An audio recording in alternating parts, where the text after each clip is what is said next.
Everyone has some crazy, seemingly impossible wishful picks on their dream reptile list that they would love to have someday. Well, today, I'm here to crush your dreams if one of these reptiles is on your list.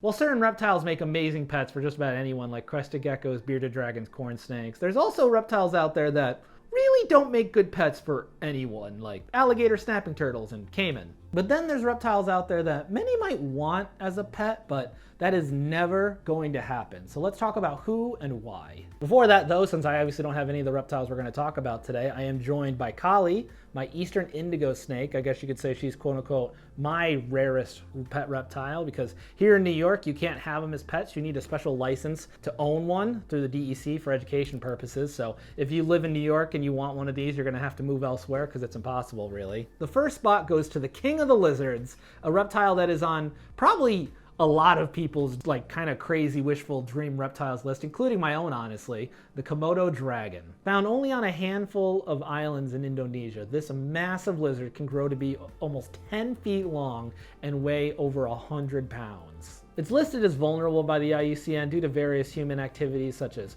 poaching, habitat loss, tourism, etc. Komodo dragons have long proven to be rather sensitive to natural and man-made created push factors, and as of only 5 years ago or so, there was only estimated to be about 3,000 left in the wild. There are a lot of zoos with Komodo dragons worldwide, and Komodo dragons are the largest varanid, but they share a lot of the same traits as the other large, intelligent monitor lizards. I mean, if you get one that's really young and you work with it, you know what you're doing, you put the time and effort in, they can be a very workable species. I mean, there's even some zoos around the world where they can take their Komodo dragons and walk them around on leashes like a dog. They need a lot of space because this is a big lizard that walks around a lot, and you need to keep this space heated, and they also need a ton of food. This animal eats so much food, and I mean, this is just kind of all the same stuff you run into whenever you're taking care of any massive reptile. You also have to be aware of their venom. It's not lethal to humans, but it's some nasty stuff. Just like their bite is really nasty with those teeth. They've got some really big claws. They have that massive, very strong tail. They can do a lot of damage with a lot of parts of their body. Now, there are some smaller non-AZA accredited zoos and facilities that do have Komodos, but to my knowledge, you can't get one really without going through a very difficult licensing approval process that really only zoological facilities, at least here in America, can get. Just like the other huge snake species and lizard species, the Komodo dragon is specifically listed as illegal to own in a lot of states like here in New York. So despite just about all other large varanids like water monitors, croc monitors, Nile monitors being fairly or very easy to find as pets in captivity, the Komodo dragon will not be having any listings on Fauna Classified for a very, very long time, if ever. Well, many of the reptiles I'm talking about today, and you're thinking about at home probably, they present a lot of challenges for keeping them in captivity, like how big they get, the space they need, their diet, and obviously they're all going to be fairly to very rare. This reptile might be the rarest on the list, one of the rarest reptiles on the planet. The Plowshare Tortoise is one of the rarest turtles on the planet. You will only find them in a very small region of Madagascar, and it's said that there's less than 50 adults left in the wild. They have a very interesting high domed shell, and the cost for a single adult supposedly is over $50,000 in global animal markets. They are being poached often from conservation breeding areas and the wild, with several high-profile stories of traffickers being busted trying to smuggle them internationally. To my knowledge, there are less than 30 Plowshare tortoises in the entirety of the United States, and all of these are the results of seizures from these trafficking attempts. There's a few of them at one or two zoos, but the vast majority of them live at the Baylor Chelonian Center that's headed up by the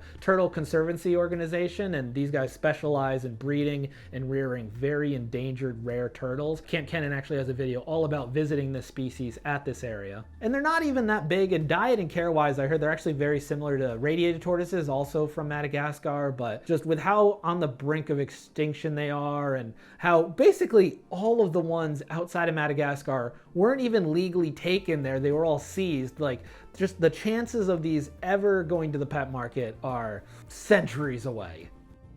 While some private breeding facilities and even people might have some really large or rare crocodilians as pets like Nile crocodiles, Cuban crocs, black caiman, I don't think anyone anytime soon is going to have a pet gharial. Gharials are a very large, critically endangered crocodilian from India, and their population has plummeted dramatically, with only about 2% of their original numbers remaining from 10 years ago, which was about 200 gharials left in the wild. There have been reintroduction efforts since then that have worked, but even so, as of last year, there still aren't even 1,000 gharials in their native range. Habitat loss, the increased use of gill nets for fishing, pollution, the decrease of fish populations in their range, these have all contributed to their populations diving.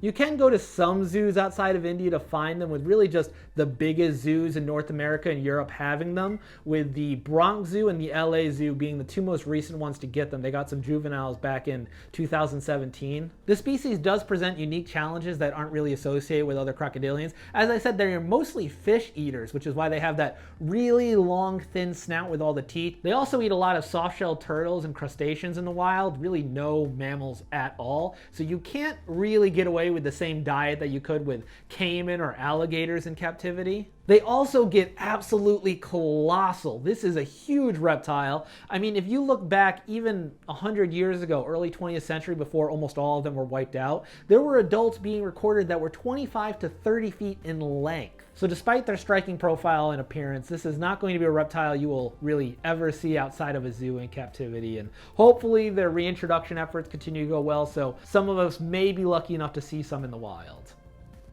Sea turtles are some of the most unique reptiles on Earth, with their large flippers and their smooth streamlined shells and the relative grace that they move through the water with that most reptiles don't even show on land. There are only 7 species of sea turtle left on the planet, with some places that I researched online actually saying there's an 8th newer one that's been identified, but I don't know. If you go to an aquarium and see a sea turtle, you're most likely going to be seeing a green sea turtle or a loggerhead sea turtle. There are some aquariums like Okinawa Aquarium in Japan that have more species, like the olive ridley sea turtle, but these are the 2 you're most likely going to be seeing worldwide. Every sea turtle species except for 2 where the wild population data is insufficient enough to really declare it, but they're all listed as endangered, ranging from vulnerable to critical. Climate change, getting caught in fishing nets, loss of beach for egg laying, poaching, there's a lot of factors working against sea turtles. And sea turtles present multiple problems, even for the world's largest aquariums trying to keep them in captivity. For the most part, they are very large turtle species, with shell lengths reaching anywhere from 2 to 5 feet, the largest one I'm going to talk about more in a minute. They also need a lot of space, a lot of water volume, because they're swimming around a lot. It's not like a side neck turtle where you can keep it in a 40-gallon tank. And these sea turtles are all found in different oceans across the planet, all with different temperatures and different salinities and different food available to them. Which brings me to diet, because most sea turtles are omnivores or herbivores, eating a wide range of animal and plant material. The hawksbill sea turtle feeds mostly on sea sponges, like over 3/4 of their diet is just this, which can be pretty hard to replicate in captivity, I'd imagine. And the world's largest sea turtle species, and one of the largest reptiles alive on the planet, the leatherback sea turtle, reaching 9 feet in length and up to 1,500 pounds, is not in captivity anywhere to my knowledge. They're also basically exclusively jellyfish eaters, which is impossible to do in captivity. I don't think sea turtles would really be on most people's dream reptile list, because you can kind of just imagine all the problems when you would be thinking about it, but in case it is on there, well, now you know. Well, many people will kind of casually say there are 4 main types of reptiles. You've got your snakes, your lizards, your crocodilians, and your turtles. This isn't actually true. You see, snakes and lizards are actually both squamates. They're in the same group. The real 4th group of the reptile family is the sole living member of the genus Rhynchocephalia, and that is the Tuatara. The Tuatara is a small, lizard-like looking reptile found only on the islands of New Zealand. Historically, they've been found on both the main North and South Islands, as well as up to 3 dozen smaller islands around them, but before Europeans even settled here, they actually went extinct on both of those. Since Since European settlement, though, over the last 2 centuries, it's estimated that tuataras have gone from 25 to 50% of these islands. There have been reintroduction efforts, and there are very rare appearances of young and nests on the mainlands, showing these efforts are working to some degree. They're certainly not the rarest, most endangered animal on this list, though, with an estimated population of 60 to 90,000 left in the wild, but this reptile will never be coming to the pet trade. They are very impossible, basically, to see at a zoo outside of New Zealand or Australia. I was very lucky to see one, just one, in person at the Taronga Zoo in Sydney, and even then, it was at the very back corner of its enclosure, so I didn't get a good photo of it. There are a few zoos in Europe that have some, with Chester Zoo actually being the first place to ever successfully breed tuatara outside of New Zealand back in 2016. So with all that being said, on the chance that you knew what a tuatara was and you have it on your dream reptile wish list, take it off. So those were 5 reptile species that you will never see in the pet trade. Like the video if you learned something, follow us on Instagram and Facebook if you'd like, subscribe if you'd like to tune in for more future reptile videos. Thanks for tuning in, and I'll catch you later.